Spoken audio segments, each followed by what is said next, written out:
Baik, yang berikutnya adalah KD 4.1 tentang teknik menyusun naskah fragmen. Peta konsepnya, yang pertama adalah drama fragmen, yang kedua naskah fragmen, yang ketiga unsur-unsur naskah dalam fragmen yaitu tema, latar, tokoh, dialog dan lakuan, dan amanat. Yang berikut struktur dramatik dalam fragmen. Ada eksposisi, komplikasi, klimaks, failing action, dan ending. Yang berikutnya ada teknik menyusun naskah fragmen, yaitu menentukan tema, mendata satuan peristiwa, menyusun sinopsis atau kerangka, mengembangkan sinopsis menjadi naskah. Ya, contohnya nanti pada saat kita praktik. Berikutnya, kita akan lihat satu persatu, drama dan fragmen. Fragmen adalah cuplikan, petikan, bagian, atau pecahan sebuah drama atau cerita. Fragmen sering disebut dengan drama pendek karena merupakan bagian dari drama atau cerita utama yang lebih panjang dan lengkap. Fragmen biasanya mengambil bagian yang penting dari drama atau cerita secara keseluruhan. Naskah fragmen. Naskah drama dapat diartikan sebagai suatu karangan atau cerita berupa tindakan atau perbuatan yang masih berbentuk teks atau tulisan yang belum diterbitkan atau dipentaskan. Naskah fragmen adalah jenis naskah drama pendek yang berisi 1,5 babak. Unsur-unsur naskah dalam fragmen. Yang pertama, tema. Tema adalah ide atau gagasan pokok penting yang dijadikan sebagai dasar dalam pengembangan cerita dalam fragmen. Yang kedua, latar. Latar adalah keterangan mengenai tempat, ruang, dan waktu di dalam sebuah cerita.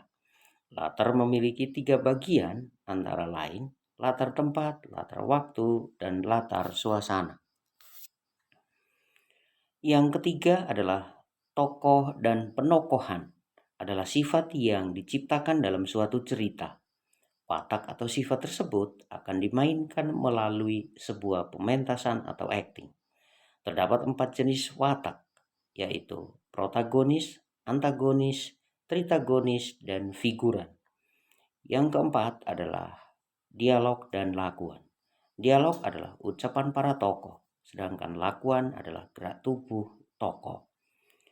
Yang kelima, amanat adalah pesan yang disampaikan melalui alur cerita dan percakapan antar tokohnya.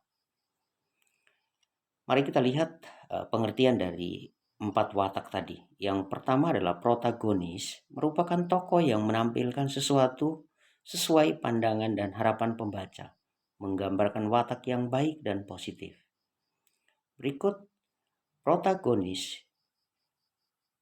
adalah berikut antagonis adalah lawan dari protagonis. Ya, antagonis menjadi salah satu tokoh yang menimbulkan konflik dalam cerita. Ia merupakan penggambaran watak yang buruk dan negatif. Berikutnya adalah watak tritagonis, disebut juga karakter ketiga atau penengah, karena menggambarkan watak yang bijak, berfungsi sebagai pendamai atau jembatan atas penyelesaian konflik. Watak yang keempat adalah figuran.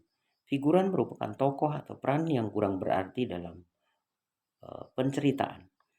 Figuran disebut juga peran pembantu. Berikut adalah struktur dramatik dalam fragmen. Yang pertama adalah eksposisi. Eksposisi itu adalah perkenalan karakter. Yang kedua, komplikasi. Adalah mulai munculnya konflik-konflik yang terjadi dalam cerita. Yang ketiga, klimaks. Adalah puncak dari permasalahan yang muncul di mana pada titik ini permasalahan akan terurai dan mendapatkan penjelasan melalui lakon karakter ataupun dialog antar tokoh. Yang berikut, failing action adalah penurunan emosi tokoh juga sekaligus penurunan emosi penonton. Yang berikut, ending adalah akhir cerita dalam pementasan fragmen. Ada 2 jenis ending, yaitu happy ending dan sad ending. Berikut teknik menyusun naskah fragmen. Yang pertama adalah menentukan tema, mendata satuan peristiwa, menyusun sinopsis atau kerangka, mengembangkan sinopsis menjadi naskah. Demikian untuk KD 4.1.